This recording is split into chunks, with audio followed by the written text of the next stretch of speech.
오늘은 120번째 파라샤 공부하죠. 민수기 28장 1절부터 29장 40절, 28장 29장입니다. 나중에 오늘은 뜬금없이 갑자기 제사 목록이 쫙 나오고 또 제사에 구체적으로 몇 마리를 바쳐라, 뭐 순념수를 바쳐라 자세하게 나오죠. 의도가 있겠죠. 우리가 이제 발람이 이스라엘 저주하는 이야기, 또 거기에 사는 게 그 저주를 축복으로 바꾸는 이야기 지나가면서 또 그 발람의 사주를 받아서 시딤에서 평화 언약을 맺는 이야기, 어, 시므리가 고스비의 딸과 함께 성막 안에서 음란을 베푸는 그- 그런 일들 지나가고 또 전염병, 또 두 번째 인구조사 있고 난 다음에 그리고 저번 달에는 저번 주에는 땅을 나누어 가시는 것, 땅은 어, 하나님의 것이다. 그리고 여자들, 형제가 없는 딸들만 있는 가족에게도 땅을 유전으로 줘라. 유산으로 남겨줘. 유산에 대해서 했고, 이어서 28장에는 제사에 대한 나와요. 제사를 절기와 연결되어져서 예를 들이는 상번제, 그리고 샤밧, 그리고 월삭, 한 달에 한 번 월삭 제사, 그리고 6월절부터 77절, 무교절, 77절, 오순절, 그리고 초막절, 대속제일, 초막절, 야절과 연결되어진 전체 절기, 관계된 제사에 대한 목록들이 나옵니다. 그래서 성경을 읽다 보면 가장 지루한 장 중에 하나가 이제 29장이죠. 뭐 매일 똑같은 게 반복이 돼요. 매일 바치고 매일 바치고 매일 반복되는데 그냥 땡땡하고 그냥 이하 동문해도 될 것 같은데 구태 다 적어놨죠. 그래서 좀 그런데 이렇게 한 이유가 뭐냐? 제사의 중심성, 그러니까 희생 제사, 또 희생 제물, 또 희생이라는 이 개념이 얼마나 중요한지를 보여주고 있다. 한마디로 십자가를 가리키고 있는 거죠. 이스라엘, 이 나라가 존재하는 가장 우선하는 특별한 목적, 이스라엘은 왜 존재하는가? 눈의 아들 여호수아에게 지도력을 물려주므로 그 땅에 거주할 권리와 그 나라의 지도력을 세우는 국가 연속성을 강조하고 있습니다. 성령께서 모세에게 이 시점에서 희생제사와 절기 규례들의 목록으로 화제를 돌리게 하는 사실은 이 나라가 가장 우선하는 존재 이유가 무엇인지를 기억하게 하려는 특별한 목적을 가지고 있습니다. 모세가 이제 민수기의 마지막을 향해 달려가면서 그리고 이제 모세도 이제 죽을 때 가까우고 있잖아요. 그래서 이제 마지막으로 가장 또, 야, 우리가 왜 존재하냐? 우리가 왜 선택받았냐? 그러면서 희생 제사를 통해서 말을 하고 있는 거죠. 분명 이스라엘은 제사장적 영원한 언약의 형태의 영적인 인도하심이 필요한 것과 마찬가지로 이스라엘을 직접적으로 인도하는 지도력도 필요합니다. 하나님의 인도하심과 하나님 선택하신 정치 지도자의 인도하심이 같이 필요하다. 그러나 우리는 이스라엘은 이 땅 위에서 주님의 이름을 영화롭게 하고 거룩하게 하기 위해 존재합니다. 즉, 그의 실존과 영광에 대한 진리를 알리기 위해 존재한다는 것을 결코 잊어서는 안 됩니다. 이스라엘은 오직 한 분이신 하나님을 세상에 나타내는 횃불의 빛이며 모든 열방을 주님께로 인도하는 빛입니다. 이스라엘 전제인은 하나님의 이름을 높이고 하나님을 거룩하게 여김 받게 하고, 즉 하나님의 살아계심과 그 영광을 세상에 알리는 것, 즉 그래서 이스라엘로 모든 열방이 하나님께로 돌아오게 하는 빛으로 존재한다. 이스라엘은 어떻게 이를 이룰 수 있을까? 그러면 이스라엘이 존재의 이유, 하나님을 열방에 알리고 열방을 하나님께 인도하게 하는 이 빛의 역할을 어떻게 할 수 있을까? 이스라엘은 개인적으로뿐 아니라 국가적으로도 자신들을 구원하신 한 분 하나님을 찬양하는데 헌신함으로, 예배드리는데 헌신함으로, 그를 믿는 믿음과 충성을 다해 하나님의 길로 행함으로 그것을 이룰 수 있습니다. 그러므로 매일, 매주, 매달, 매년 하나님이 선택하신 이스라엘은 그들 가운데 쉐키나 영광으로 머물러 영원히 서 계신 한 분 하나님께 자신을 돌이키게 하는 그의 미리 정하신 희생제사 의식과 규례를 완성해야 합니다. 어떻게 이해하실 거예요? 어제 이제 말레이시아랑 축구 경기가 했는데 보지는 못했어요. 근데 졸전이었다면서요. 말레이시아랑 3대 0, 3대 3으로 비기는 건 상상도 못했는데 프린스만 해냈다고 막 비판하더라고요. 뭐 꽤 실수 많이 했나 봐요. 어쨌든 뭐 손흥민을 예를 들면 손흥민인 팀이 어떻게 저럴 수 있지 하잖아요. 손흥민이 우리가 그 지금 광고계에 완전 독보적 1위더라고요. 뭐 내노라는 가수, 내노라는 배우들 다 제치고 손흥민이 아주 막 비교 안 될 만큼 1위 광고 제일 셀럽 중에 셀럽이더라고요. 그래서 손흥민이 이렇게 사랑을 받고 인기 있는 이유는 딱 하나잖아요. 축구 잘해서. 만약에 손흥민이 마이클 랭거였네. 손흥민이 뭐 어, 우리 대중의 인기를 얻기 위해서 노래를 부른다거나 예능에 막 참 자꾸 나온다거나 드라마에 출전한다거나 이렇게 하면은 손흥민은 별로 알려지지 않을 거예요. 그런데 손흥민이 축구에 집중을 해서 축구를 잘하니까 전 세계가 손흥민을 사랑하잖아요. 이스라엘이 하나님의 나라와 하나님 이름을 위해서 할 수 있는 건 하나님을 예배하는 거죠. 거기에 집중하는 거예요. 이스라엘이 진실되게 하나님이 기뻐하시는 제사를 드릴 때 열방은 이스라엘을 통하여 하나님을 알게 되고 이스라엘을 통하여 하나님으로 오게 되겠죠. 반대로 손흥민이 축구보다 다른 데 관심을 가지면 어, 더 이상 손흥민의 가치는 떨어지겠죠. 마찬가지로 우리는 이 유혹에 넘어지는데 이스라엘도 하나님을 예배하는 데 집중할 때 오히려 그 가치를 받는다. 여러분께서도 마찬가지겠죠. 넓은 의미로 이 나라의 생명은 그 전체로 창조주와의 계약 관계를 반영하기 위한 것임을 나타냅니다. 이스라엘이 존재하는 것은 창조주와의 계약 관계를 세상을 보여주는 이 이 역할을 하게 됩니다. 한다 하는 거다. 그래서 이 계약 관계를 반영하는 게 바로 절기이고 절기에 행해지는 희생 제사, 절기와 희생 제사를 통해서 세상에 하나님과의 계약 관계를 보여주게 되는 거죠. 매일, 매주, 매월, 매년은 주를 경배하기 위해 주신 것으로 주님께 속한 것입니다. 여기 찬양, 경배, 예배, 제사 다 같은 거죠. 그러므로 이스라엘은 제사장과 제사장들의 거룩한 의무들로 특징 지어지는 나라로 알려집니다. 여러분과 저의 정체성이죠. 여러분과 제가 하나님을 예배하는 데 성공하는 것이 다른 모든 것을 성공하는 것에 가장 중심이 되는 것이죠. 무한하신 지혜를 가지신 하나님은 자기 자신을 우리가 이해할 수 있고 감사할 수 있는 용어로 나타내십니다. 여러분과 제가 인생을 성공하는 것은 손흥민이 예를 든 것처럼 손흥민이 축구 잘하는 거예요. 뭐 노래 잘하고 춤 잘 추고 방송 잘 나고 연기 잘하는 걸로 손흥민은 오늘날의 명성을 얻지 못해요. 축구 하나로 명성 얻는 것, 축구에 집중하는 것만큼 손흥민은 더 큰 명성을 얻겠죠. 마찬가지로 우리도 우리가 하나님의 관계에 집중을 하고 우리가 하나님의 관계를 회복하는 만큼 우리의 인생은 성공할 거예요. 우리의 인생은 더 가치 있는 인생이 될 거예요.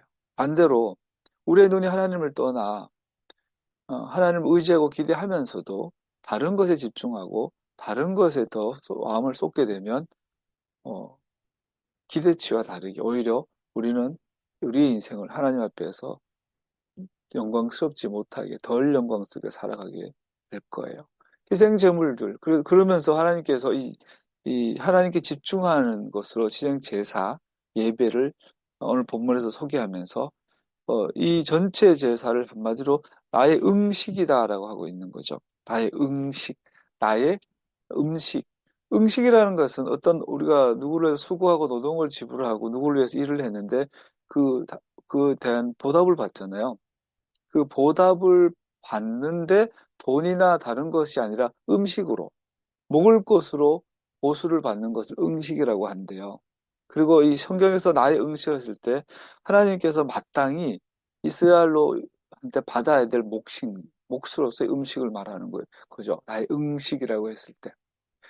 그럼 여기서 이제 보통 신이 음식을 먹는다는 것은 우상 숭배잖아요.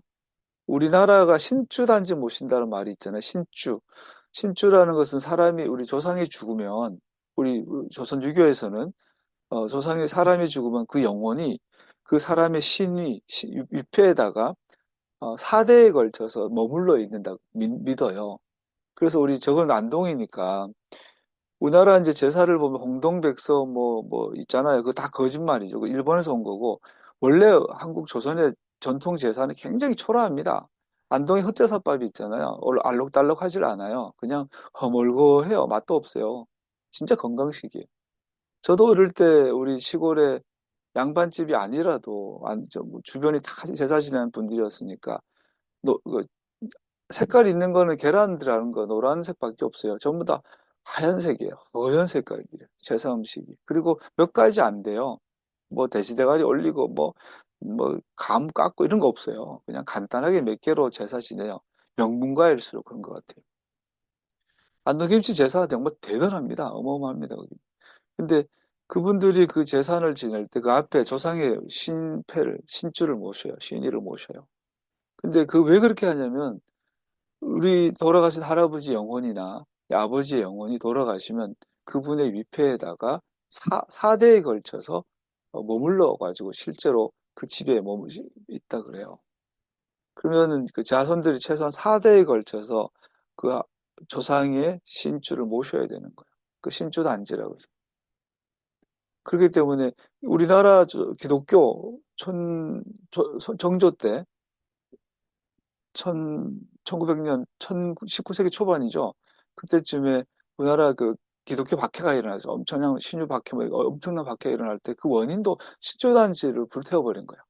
예수 믿고 나니까 천주교를 개종하고 성경 공부해 보니까 이 신주에 사람이 영원히 머문다고 믿고 제사를 지내왔는데 알고 성경을 읽어보니까 그게 아니라 사람은 죽으면 곧바로 영원히 하나님 가서 심판받고 몸은 땅으로 가는 건데 영혼이 어딨냐? 귀신이 어딨냐? 사람 죽으면 그냥 곧바로 하나님 심판으로 가는 거지. 떠도는 구천에 떠도는 귀신은 없다. 이걸 알고 나니까 그 신주단지 불태워버린 거예요. 그것 때문에 이제 신유박해 위시에서 이 기독교 박해, 천주교 박해가 시작이 되고 엄청난 사람들이 죽임을 당했죠. 그래서 중요합니다. 근데 그 개념이 뭐예요? 우리나라 어, 유교조차도 사람이 귀신은 먹는다. 그래서 우리가 제사 지낼 때 쌀이라든지 먹을 거 갖다 놓잖아요. 할아버지 살아생전에 피자 좋아하셨으니까 요즘은 뭐 제사 지낼 때 피자도 갖다 놓고 뭐 이러더라고요. 음식. 그래서 오해할 수 있어요. 하나님도 먹나 보다. 하나님도 귀신인가? 이런 오해할 수 있어요. 그리고 이제 문화인류학자 같은 분들은 비판하죠. 성경도 그 고대 팔레스타인에 있는 다른 종교를 차용한 거야. 다른 종교의 법이라든지 다른 종교의 종교 의식들을 가져와 가지고 재해석해가 지들 걸로 만든 거야. 그런데 전혀 그런 의미가 아닙니다. 희생제물을 나의 응식이라고 부르는 것은 이스라엘 희생제사의 관습은 희생제사 제물을 신들이 와서 먹는다고 믿는 우상 나라들로부터 온 것이란 잘못된 생각을 지지하는 것처럼 보이도록 합니다. 나의 희생제물이라는 문구를 이해할 만한데, 하지만 나의 응식은 우리는 어떻게 이해할까요? 그런데 성경에서는 분명히 말해요. 우리 28장, 29장에 보면 정해진 절기에 따라서 너희는 내가 받을 제물, 내가 먹을 음식, 곧 나에게 불살라 바쳐서 나를 기쁘게 하는 향기의 희생 제사, 받을 제물, 먹을 음식, 내가 향기 맡을 향기, 이것이 희생 제사다 이렇게 정리하고 있어요. 그러니까 오해할 만도 하죠. 그러나 전혀 그런 의미가 아니고 무한한 지혜를 가지신 하나님은 자기 자신을 우리가 이해할 수 있고 감사할 수 있는 용어로 나타내십니다. 몸을 갖고 계시지 않으신 분이 자기 자신을 눈과 귀와 입과 손, 팔, 발, 심지어 코를 가지신 분으로 묘사하신 것과 같은 방식으로 여기서 그는 자신을 음식을 먹는 분으로 설명하고 계십니다. 눈높이 교육이죠. 그래서 하나님은 눈과 코와 귀과 입을 가진 어떤 형태를 가진 분이 아니죠. 그런데 우리를 하나님 형상이라고 표현하고 이렇게 하는 것들은 하나님께서 어떤 메시지를 주고자 하는 거죠. 우리가 인간이 하나님 형상에 대했을 때 하나님도 눈이 있고 코가 있고 입이 있다는 뜻이 아니라 하나님 형상이라는 말은 하나님 영광이라는 것은 하나됨, 샬롬의 상태를 말하죠. 그래서 남자와 여자가 하나가 되었을 때, 온전한 하나됨이 이루어졌을 때, 연합이 이루어졌을 때 성부, 성자, 성령 하나님께서 하나 된 것처럼 하는 형상을 회복하는 그 놀라운 샬롬을 말하는 거죠. 마찬가지로 음식이라고 말했을 때 그 가진 의미가 뭐냐면 음식 없이 우리는 생존할 수 없습니다를 말하고 싶은 거죠. 죽을 수밖에 없는 운명을 지닌 인간에게 음식은 생존을 위한 필수 요소입니다. 음식 없이 우리는 생존할 수 없습니다. 음식이 우리는 매우 짧은 시간만 살 수 있습니다. 음식 없이. 그러므로 음식의 상징성을 사용함으로 당신의 생각을 전달하시기 위해 인간의 언어를 취하심으로 음식은 가장 중요한, 가장 필수적인 것을 상징합니다. 배부를 때는 몰라요. 배부른 상태에서 더 먹는 거는 재미예요, 재미. 즐거움이에요. 그런데 죽음의 상태까지 간 기아의 상태에서 물 한 모금, 그 작은 초콜릿 하나는 생명 자체죠. 우리 살다 보면 뭐 간접적 경험 많이 하잖아요. 지난주에 여기 밤을 새우니까 보통은 든든히 먹고 갔는데 그날도 뭐 갔는데 그날따라 배가 고팠어요. 근데 이제 집사람이 챙겨준 꽃감이 있어요, 꽃감. 꽃감하고 두유랑 있었는데 그날따라 너무 허기지는 거야. 그 새벽 한 2시쯤 돼가지고 도저히 손발이 떨려, 그날따라.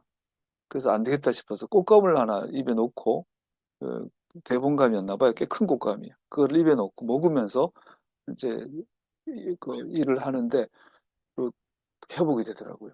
이 꽃감 하나 먹고 안 먹고가 몸에서 그 곧바로 반응하는 하더라고요. 여러분들도 일하다 보면 그럴 때가 있잖아요. 좀 허기질 때. 그때 뭐 햄버거 하나, 뭐 아니면 고구마 하나. 얼마나 우리 힘이 됩니까? 음식은 생명 자체입니다. 음식은 매일 먹으니까 중요하지 않아 보이지만, 그래서 기도할 때마다 우리가 해죠. 땅에서 먹을 것을 주신 주님께 감사드립니다. 안 먹으면 죽어요, 우리는. 그걸 보여주는 거예요.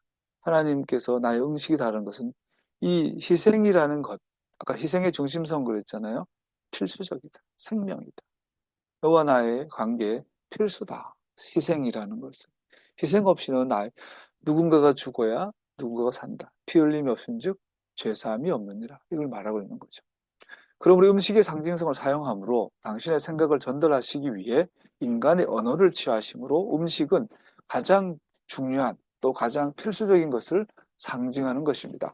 하나님을 위한 희생 제물들을 나의 음식으로 표현하는 것은 희생 제물은 절대적으로 필요한 것이라는 근본적이고 중심되는 설명을 하기 위한 것입니다. 또한 언약의 식탁에 대한 비유를 사용하는데 고대 세계에서 계약을 성사시킨 당사자들 간의 우정을 증명하기 위해 제의적 식사를 하는 언약의 식탁 멤버들로 결론 지어집니다.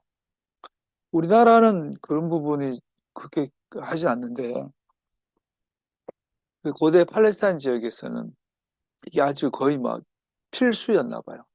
당사자 간에 서로 계약을 맺고 서로 밥을 먹어야 계약이 완성된 거죠. 계약을 하고 사인도 했는데 밥을 안 먹으면 계약이 안 된 걸로 오해하는 거죠. 그래서 반드시 계약 당사자란 말은 식탁 멤버가 되는 거죠.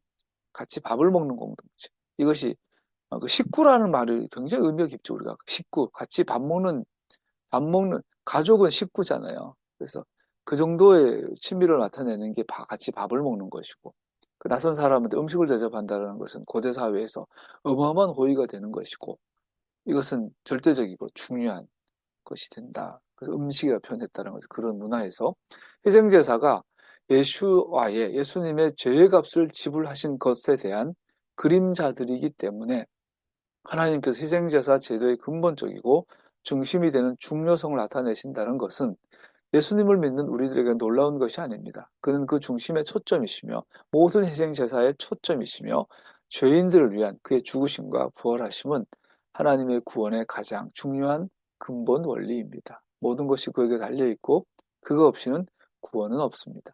그 어느 것도 소용이 없습니다. 그 안에서 발견되는 것이 안전합니다. 그거 없이 발견되는 것은 완전히 잊혀질 것입니다.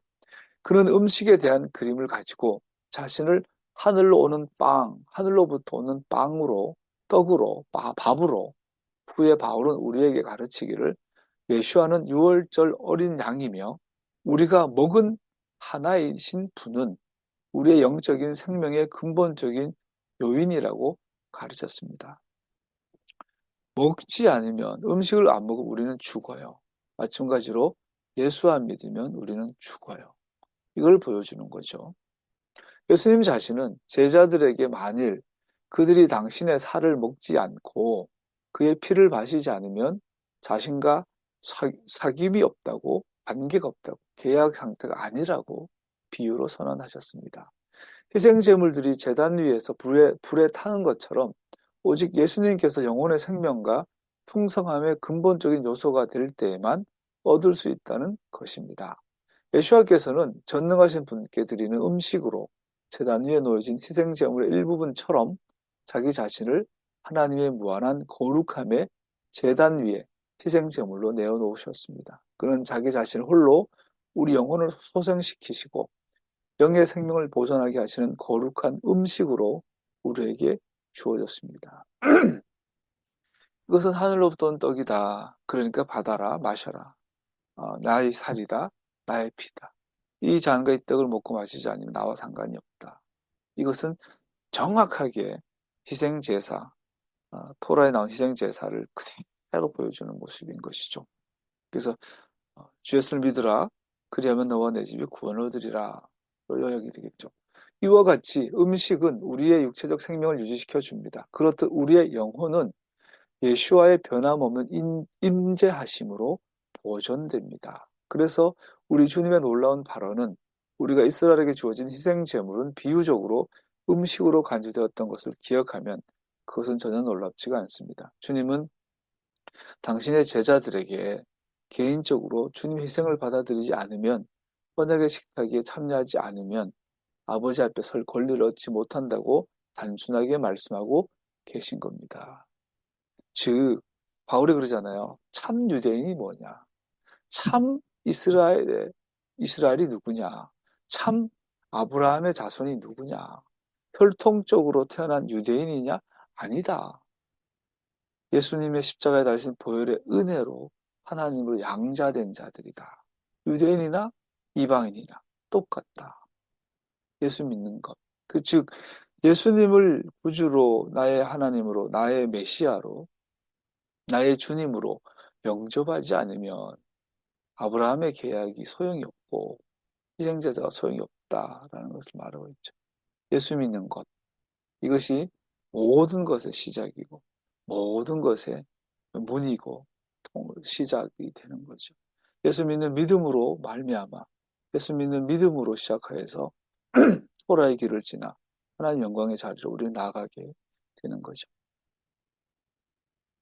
수많은 희생제물과 풍성한 곡식 가루, 기름, 포도주의 목록들이 나옵니다. 우리는 깊은 의미가 없다고 생각할 수 있지만 지루하잖아요. 계속 반복되니까.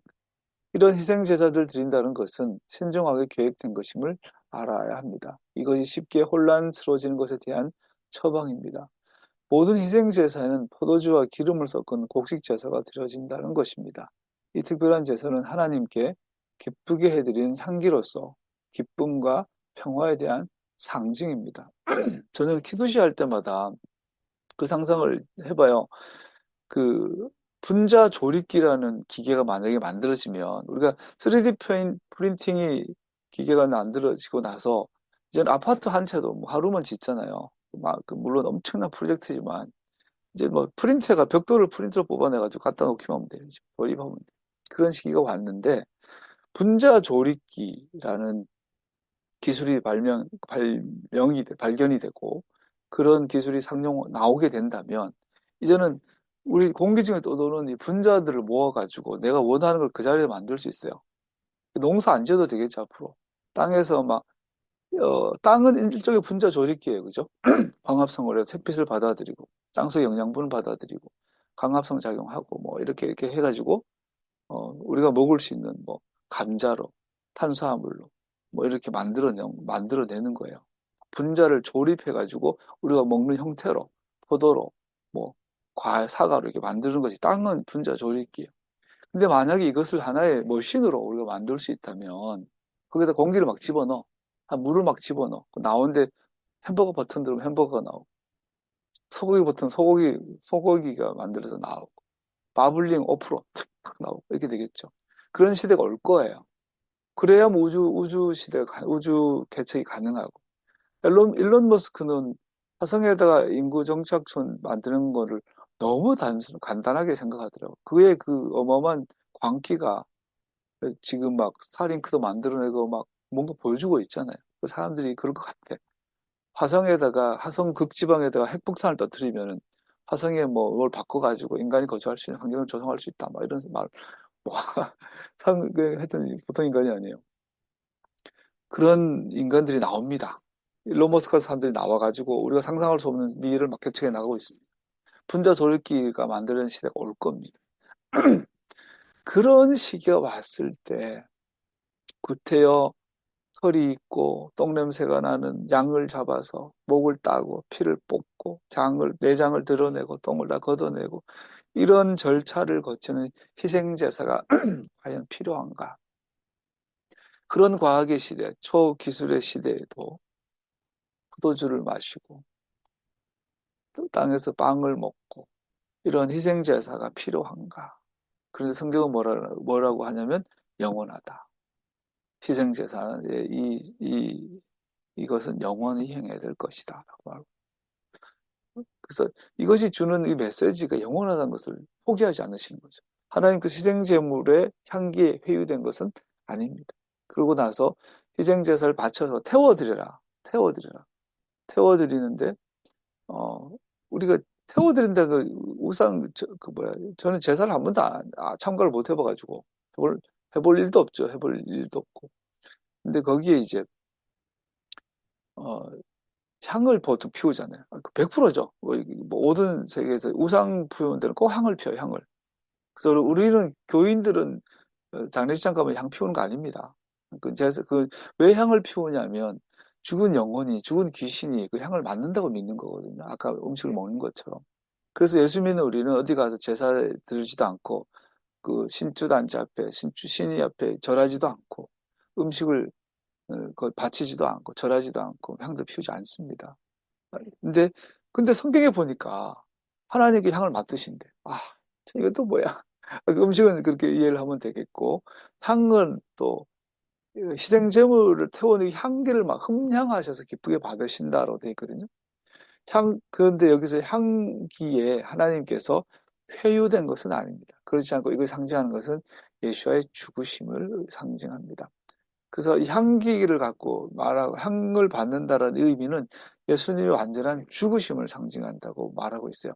한편으로 하나님께서 당신의 얼굴을 백성들의 죄를 짊어진 분에게서 외면하시는 것은 하나님 보시기에도 무서운 일입니다. 그, 외면하지 않겠다, 막겠다. 새벽 배송하다 보면 한 집이 있어요. 요즘 그 성수동 핫하잖아요. 젊은 애들이 원룸들이 많은데 그 특징이 이제 입구에 그 디퓨저를 많이 갖다 놔요. 그래서 어떤 집은 꽤 향기가 좋아요. 근데 어떤 한 집이 있는데 굉장히 비싼 디퓨저를 뿌린 것 같은데 뭐 역겨운 그 집은 갈 때마다 뭐 이게 돼요. 문 열자마자 또 이 냄새. 거기는 좋다고 그 건물주가 젊은 애들이 이제 막 원룸도 막 지금 세련돼 꾸며놨어요. 가보면. 그런데 입구에다가 디퓨저를 딱 해놨는데 어떤 향기는 역겨워요. 뭐 개인의 취향이겠죠. 나는 도대체 이걸 왜 뿌리지? 그거 뭐 갈 때마다 그거 코바꿔 가요. 근데 어떤 집은 은은한데 정말 그 막 정신없이 뛰다가도 그 엘리베이터 기다리는 그 1, 2분의 시간 동안 내 마음이 팍 녹아질 때가 있어요. 향 좋다. 그거 잠깐 쉼이 돼요. 그 향 자체가. 그 향기가 인간에게 주는 영향이 굉장히 크더라고요. 마찬가지로 향을 맡는다라는 것은 내가 받아들인다. 얼굴을 외면하지 않는다는 의미를 갖고 있죠. 아까처럼 향을 딱 맡았는데, 그러면 이제 나도 뭐 고개 돌리, 이렇게, 이거 아닌데? 이렇게 되는 거죠. 근데 향이 좋으면 나도 뭐 얼굴이 가요. 무슨 향이지? 심지어 어떤 때는 그 디퓨저 꽂아놓은 거, 코 갖다 대보기도 해요. 새벽에 혼자서. 하나님께서 그 희생제사의 향기를 맡는다라는 것은 내가 외면하지 않고 받아들이겠다는 뜻이거든요. 예수님의 죽으심은 아버지를 기쁘게 해드린 유일한 향기로운 향기입니다. 왜냐하면 오직 예수님의 죽으심을 통해서만 백성들의 죄가 거짓 없이 속함을 받기 때문입니다. 예수님의 죽으심을 통해서만 백성들의 죄가 거짓 없이 속함을 받기 때문입니다. 깨끗이 지워지기 때문입니다. 이 우주에 그 어느 누구도 영원하거나 거룩하지 않습니다. 그리고 백성들의 끝없는 죄에 대한 속죄를 위해서는 끝없는 희생이 요구되기 때문에 적어도 백성들의 죄를 하나님의 무한하신 거룩하신과 비교할 때 오직 무한하고 영원하신 분만이 그런 희생 제물이 될 수 있습니다. 등가 법칙이잖아요. 우리가 1,000원 들고 가면 1,000원어치만 살 수 있어요. 그죠? 10,000원 들고 가면 10,000원어치만 들고 갈 수 있어요. 제가 살다 보니까 어느 나이가 들어가 보니 어느 순간에 제가 굉장히 궁색해졌더라고요. 뭐 물건을 찾을 때 제일 먼저 가격부터 봐요. 나도 모르게. 야, 이러면 안 되는데 싶으면서도 가격부터 봐요. 옷을 사도 가격. 그래서 실패하는 게 대부분.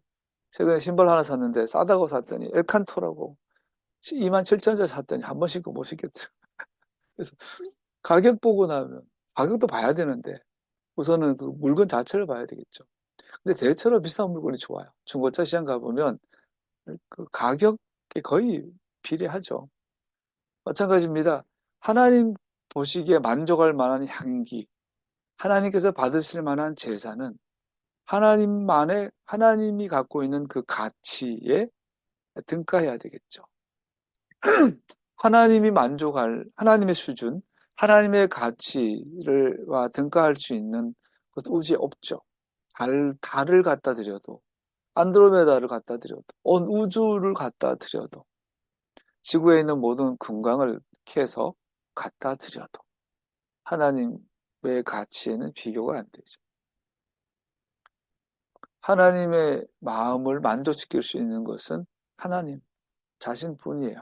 영원한 분이시기 때문에 영원한 것만이 당신을 만족시킬 수 있어요. 오직 예수님의 희생만이 영원하기 때문에 예수님의 십자가의 죽으심만이 하나님을 만족시킬 수 있어요. 그래서 예수님의 십자가의 은혜만이 우리를 죄에서 구원하실 수 있는 유일한 중보자가 되시는 것이죠. 오직 예수님의 희생만이 어르신 그의 백성들을 아버지께로 인도하는 하나님의 거의 향기로운 향이 될 수 있습니다. 공자가 100만 명이 태어나고 석가가 수천만 명이 태어나고 해도 하나님을 만족시킬 수가 없어요. 그러므로 포도주와 기름은 회복된 관계를 말하는 것이며 죄를 용서받는 것에서 오는 기쁨을 말하는 것입니다. 마지막에 염소 드리는 제사 외에는 포도주와 그 밀가루 제사 관제를 다 또 들어요. 첨가해 드려요. 독주도 부어 드려요. 그것은 하나님께서 받으셔서 관계 회복됐다는 것을 보여주는 것이죠. 곡식 제사가 상징하는 반은 하나님과 속죄함 받은 죄인이 함께 식탁에 앉아 즐거운 교제를 나누는 것입니다. 제가 설교를 녹음하듯이 하고 있는데 왜 지금 여러분과 제가 읽고 있는 이 문장 한 장, 한 절, 한 절, 한 절이요. 신학교 가면 조직 신학이 한 챕터들입니다. 조직 신학에서 한 챕터에 이상 되는 중요한 의미를 가진 정리들이에요. 그래서 이것은 제가 녹음하고, 쓰는 것처럼 녹음하고 있어요. 곡식제사가 상징하는 바는 하나님과 속죄함 받은 죄인이 함께 식탁에 앉아 즐거운 교제를 나누는 것입니다. 보아라, 내가 문 밖에서 문을 두드리고 있다. 누구든지 내 음성을 듣고 문을 열면 나는 그에게로 들어가서 그와 함께 먹고 그는 나와 함께 먹을 것이다. 하나님께서 여러분과 저를 계속 초청하고 계세요. 24시간. 어제 새벽에 오랜만에 특별한 경험을 했어요. 이제 뭐 가서 준비한다면 3시간 정도 걸려요. 그리고 이제 일을 시작을 했는데 어제 따라 이상한 거야. 하나님께서 만지실 때가 오랜만에 그죠? 그래서 골목마다 다니는데 계속 기도가 나와요. 계속 하늘에 어제 달이, 만월은 아닌데 달이 크더라고. 계속 달을 보고 별을 보고 혼자 쫑글쫑글거리면서 그 골목길 계속 혼자 남들 이상하게 봤을 거야. 그 달을 보고 별을 보니까 옛날에 산에서 기도할 때 나뭇가지 사이에서 봤던 그 달이 생각나고 그 별이 생각나요. 아차산이 보이고 뭐 청계산 기도원, 천마산 기도원, 광주 기도원, 또 대구에 있었던 그 팔공산 언덕. 그 산에서 기도하던 그 하늘이 보이는 거예요, 어제는. 그 새벽에. 그러니까 그때로 돌아가는 거예요. 몸은 일하고 있고 주소를 찾고 있고 배송하고 있는데 내 영혼은 계속 기도가 나오더라고요. 어젯밤에. 그래서 왜 그러신가 감사하면서도 그러고 나서 아까 오늘 찬양을 또 특별하게 와닿기도 하고 이런 하나님께서 때를 따라 우리 영혼에게 이렇게 두드리시는 것 같아요. 그래서 뭘 두드려서 무슨 일을 행하실지 모르지만 그냥 그게 그런 인도하시면 따라가죠. 여러분 가끔씩 잠잠하게 기다려 보세요. 하나님께서 여러분들에게 두드리시는 걸 느껴질 거예요. 그 기도가 나오기도 하고 눈물이 나기도 하고 찬양이 하기도 하고 신음이 나오기도 하고 가만히 있게 하기도 하고 평안하기도 하고 불안하기도 하고 그 불안한 세상이 주는 불안과 다른 거죠. 어떤 용기가 생기기도 하고 회개가 나오기도 하고 그런 비전과 꿈과 용기가 생기기도 하고 위로가 되기도 하고 뭐 여러 형태로 우리를 두드리고 계세요. 하나님께서는 가끔씩은 잠잠하여 하나님 기다려 보십시오. 함께 먹는 것은 전능하신 분께서 우리와 맺으신 언약에 봉인하는 것입니다. 그래서 언약의 식탁이 희생제사에 포함되어 있는 것입니다. 새벽에 그러니까 참 특별한 또 경험을 하게 해주셔가지고 달을 보고 별을 보고 새벽 거리를 막그 일하면서 기도가 나오는데 제일 많이 나온 건 교회더라고요. 그래서 여러분 한 명 한 명, 우리 교인 하나하나, 그리고 아이들, 주님 제발 믿음을 붙잡아 달라고 그런 기도가 주로 나오는 거 보니까 목회적인 어떤 만지심이었던 것 같아요. 그러나 염소제물에는 포도주와 기름을 함께 드리지 않는다는 것에 주목해야 합니다. 그래서 우리 초막절 제사가 7일 동안 드리는데 계속 반복이 되잖아요. 근데 그 중에 하나가 마지막에 순염소 제물을 드리는데 여기에는 포도주와 기름을 바치지 말아라. 그래서 동물 희생제사는 피를 흘리고 고기를 태워드리는 건데 거기에 포도주나 밀가루, 과자를 넣을 때는 이것은 하나님과의 교제를 상징하는데 이 마지막 순념소 제물에는 교제 안 할 거야. 포도주와 기름 섞지 마. 이게 의미하는 바가 뭘까? 속죄의 인간의 응답이 섞여서는 안 된다는 것을 상징합니다. 예수님의 희생은 백성들의 죄를 속하기 위해 아무것도 더할 필요가 없습니다. 희생 제물의 희생으로만 가능합니다. 즉 하나님과 교제하고 이런 것은 은혜로 가능한데 우리의 죄를 속하고 하나님과 관계가 온전하게 회복되는 이 일에서는 죄를 속하는 속죄에 있어서만은 우리가 할 수 있는 건 아무것도 없어요. 회개도 내 마음대로 못해요.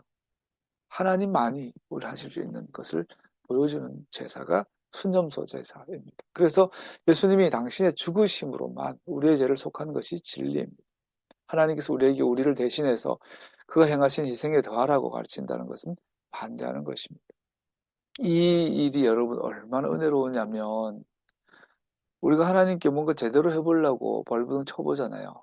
제대로 하나요? 뭐 할 수 있나요, 우리가? 차바참 지켜보려고, 예수님 잘 믿어보려고, 좀 바르게 살아보려고, 하나님 앞에 우리 좀 잘 살아보려고, 의미 있게 살아보려고 하는데 안 되죠. 특별히 하나님을 기쁘시게 해드리려고 하고, 하나님 기쁘시게 살고 싶은데 안 되죠. 그러면은 끝났네. 이렇게 아무리 돌아봐도 50년을 살았는데도 안 되는데 이거 뭐 인생은 하나님께서 끝났네. 의미가 없네. 하나님께서 받으시지 않겠네. 그게 아니라는. 왜? 속죄는 내 역할이 없어요. 하나님 역할 100%예요. 그러니까 우리는 무조건 받아들여지는 거예요. 잘났던 못났던, 잘했던 못했던, 실수했던 실패했던, 똑똑하던 미련하던, 능력 있던 무능력하던 우리는 하나님께 받아들여진다는 이거를 보여주는 제사가 순염도 제사입니다. 우리를 구원하셨습니다. 그분이 그렇게 하신 것은 우리가 행한 의로운 일 때문이 아니라 그분의 자비하심을 따라 거듭나게 씻어주심과 성령으로 새롭게 해주심으로 말미암은 것입니다. 하나님께서는 이 성령을 우리의 구주이신 예수 그리스도로 말미암아 우리에게 풍성하게 부어주셨습니다. 그래서 우리는 그분의 은혜로 의롭게 되어서 영원한 생명의 소망을 따라 상속자가 되었습니다. 헌금 많이 못해도, 기도 많이 못해도, 하나님 앞에 충성 제대로 못해도 우리는 생명의 소망을 따라 상속자가 되었습니다. 그러니까 은혜 위에 은혜인 거죠. 이야, 기본이 상속자야. 여러분과 제가 기본이 하나님 나라의 상속자예요. 여기서 시작하는 거죠. 이 절기의 목록들은 하나님의 구원 계획을 보여줍니다. 이 절기 전체를 망라하고 있는데 오늘 본문에서는 하나님의 구원 계획, 구원의 길을 보여줍니다. 이 목록에서 우리가 배울 수 있는 많은 다른 교훈들이 있습니다. 하지만 이 목록이 하나님의 구원 계획을 보여주는 것이라는 것보다 더 중요한 것은 없습니다. 첫 번째 달 14일에는 처음 절기를 언급함으로 시작됩니다. 6월절이죠. 첫 번째 다려하신 것은 계절 변화나 해 위치에 따라서가 아니라 이달에 이스라엘이 애굽에서 구원받은 사건이 일어난 달이기 때문입니다. 6월절. 다른 말로 하면 이스라엘에게 전해진 주님의 절기는 오직 그것들이 하나님의 구원 계획을 나타낼 때에만 이해될 수 있다는 것입니다. 물리적 세계 일반적 주기에서는 찾을 수 없는 샤밧처럼 하나님의 절기는 자연현상의 주기를 나타내는 것이 아니라 하나님의 구원 계획을 드러내는 것입니다. 일반 나라들의 절기는 대부분의 계절의 주기를 나타내는 대부분의 절기는 농사력이죠. 언제 곡식을 뿌리고 언제 더워져 언제 비 오고 뭐 이걸 나타내는 거죠. 그래서 일반 나라의 절기들은 대부분 계절의 주기를 나타내는데 하나님의 절기는 그의 백성을 구하시려는 그의 계획을 보여줍니다. 주님의 마지막 절기인 수컷, 초막절은 다른 절기들보다 훨씬 많은 제물을 바칩니다. 왜 절기들은 하나님의 구원 계획을 나타내는 것이기 때문에 수컷은 그 이야기의 결말이며 그래서 다른 절기들보다 월등히 많은 제물들을 드림으로 축제 제사가 드려집니다. 여기에서 하나님께서 그의 백성들 가운데 거하시며 교제하시는 하나님의 큰 그림을 볼 수 있습니다. 그것은 교양학의 피날레 같은 것으로 이전에 행하심에 나타난 모든 주제들이 다 함께 굉장한 크레센도를 만들어냅니다. 교향곡을 들어보면 뭐 중간에 이렇게 하다가 마지막 피날레가 되면 막 모든 악기가 다 동원돼가지고 그 작곡가의 그 모든 역량을 다 쏟아내죠. 악보 자체. 그것처럼 이 절기도 이제 올라가다가 마지막 초막자의 클라이막스 터트리는 거라고 합니다. 그래서 가장 많은 제사를 드리고 매일 이렇게 드린 걸로 나와 있죠. 그래서 제물들 자체는 구원의 완성을 말해주며 하나님과 그의 백성들 사이에 회복된 관계를 보여줍니다. 우리 모두는 우리 왕의 승리를 축하하는 이 여정이 함께하고 있습니다. 여러분과 저는 알게 모르게 이미 이 구원의 계획, 절기의 이 절차, 프로세스 안에 들어와 있습니다.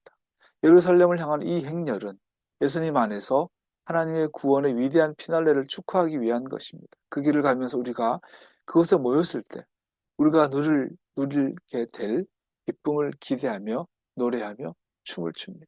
이 길 가운데 고난이 있겠지만 우리의 목적지는 확실하다는 자각은 여행을 계속할 용기와 소망을 줍니다. 요한계시록에 보면 하늘 아래 혼인잔치가 있고 하늘에서 막 빵빠레가 울리고 찬양이 일어난 그 그림된 그림들이 있죠. 여러분과 저의 마지막은 승리일 거예요. 여러분과 저의 마지막은 반드시 승리일 것이 정해져 있어요. 우리의 목적지는 확실하고 우리의 승리는 확실해요. 다만 이 여정은 고난이에요. 고난이 아니면 좀 불안해요. 힘든 여정이 있죠. 그래서 여러분과 일상 속에 보셔요. 메시아닉 교회를 전환하고 개척을 하고 이제는 목사인데 잡을 가져야 되는 것을 좀 이제 받아들이게 된 것 같아요. 이제 제대로. 그동안 그냥 어떻게 땜박이다 생각했다가 이번에 이제 내 평생 잡을 갖고 하나님을 하는 것을 어떻게 병행하는 것을 새로 판을 짜야 되겠다는 걸 하게 되는 거예요. 근데 그렇게 생각했을 때 보셔요. 여러분들 직장 생활할 때 이건 교회가 아니잖아요. 운전하고 업체 만나고 직장 생활할 때 교회가 아니잖아요. 하나님이 일이 아닌 것 같잖아요. 그런데 거기에 찬양을 올려버리면 어떻게 될까요?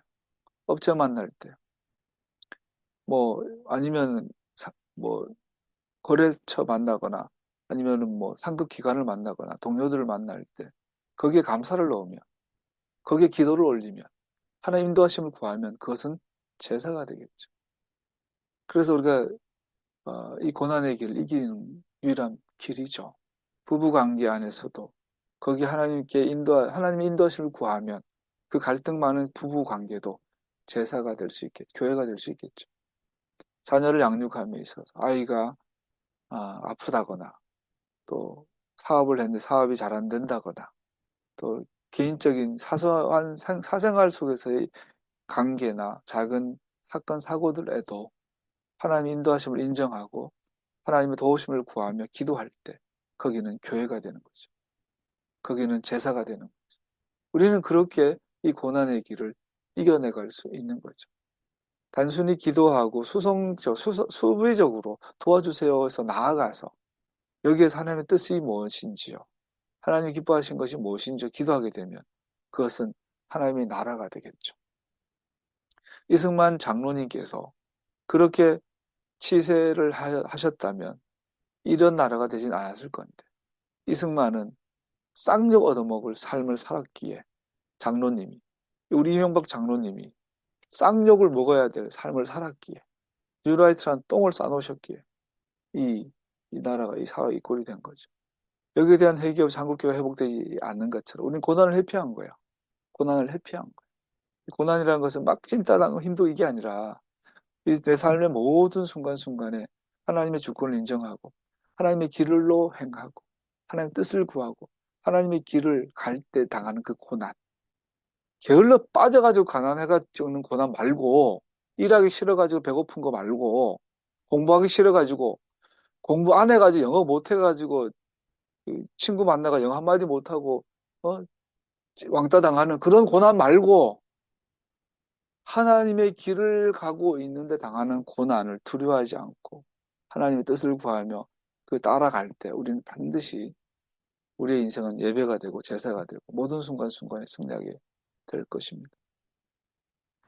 하나님의 구원의 심포니, 그 최종의 행하심은 우리의 메시아는 구원의 길을 완성하지 못하신 분이 아니라 원수를 패배시키시는 하나님의 주권을 가진 아들로서 알려질 것이며 그의 모든 백성들의 구원을 안전하게 하실 것입니다. 그날에 그는 유일하신 분으로 나타나며 그의 이름은 모든 이에게 높임 받습니다. 그는 온 땅 위의 왕이 될 것입니다. 주님께서 온 세상의 왕이 되실 것이다. 그날이 오면 사람들은 오직 주님 한 분만을 섬기고 오직 그분의 이름 하나만으로 간구할 것입니다. 말씀을 마무리하겠습니다. 오늘 본문은 복잡해서 잠깐 요약을 하고 마칠게요. 민수기 28장 29장에 나오는 번제 제사들입니다. 그 세대를 위한 하나님의 계획의 모든 단계는 희생제사, 속죄에 달려 있습니다. A. 절기들은 하나님의 구원 계획의 윤곽을 그립니다. 그 완전한 의미를 그립니다. 그 절기를 버리면 하나님의 구원 계획을 이해할 수가 없어요. 온전하게. 절기를 반드시 지켜야 돼요. 패싹, 6월절은 구원을 상징합니다. 신부 값을 지불하는 것을 의미합니다. 샤부엇, 오순절은 계시를 의미하죠. 열방의 빛을 비춘 베트로달 케튜바, 계약을 완성하는, 계약을 체결하는 욤 테루아, 로시 하샤나, 나팔절은 메시아의 통치를 알립니다. 대관식을 의미하고 천년의 통치를 의미하죠. 신부를 돌아오라고 부르는 소리이기도 하죠. 욤 하키프림, 대속죄일은 희년을 의미합니다. 모든 것이 그 원래의 주인에게로 돌아갑니다. 불충한 신부 이스라엘이 원래의 신랑에게로 돌아감을 의미합니다. 부정함을 씻는 그래서 결혼의 완성을 의미합니다. 수컷, 열방에 모여서 하나님의 메시아의 최종 승리를 즐거워하는 절기입니다. 결혼이 완전히 하나가 되는 거함을 영원히 함께 거하심을 의미하는 것이 수콧입니다. 각각의 절기들은 희생제사에 기초합니다. 설명하고 있는 희생제사들은 매일 드리는 제사에 더하여 드렸습니다. 상번제가 기본이 거기에다가 차bat, 월삭, 유월절 이렇게 더하여져서 드려집니다.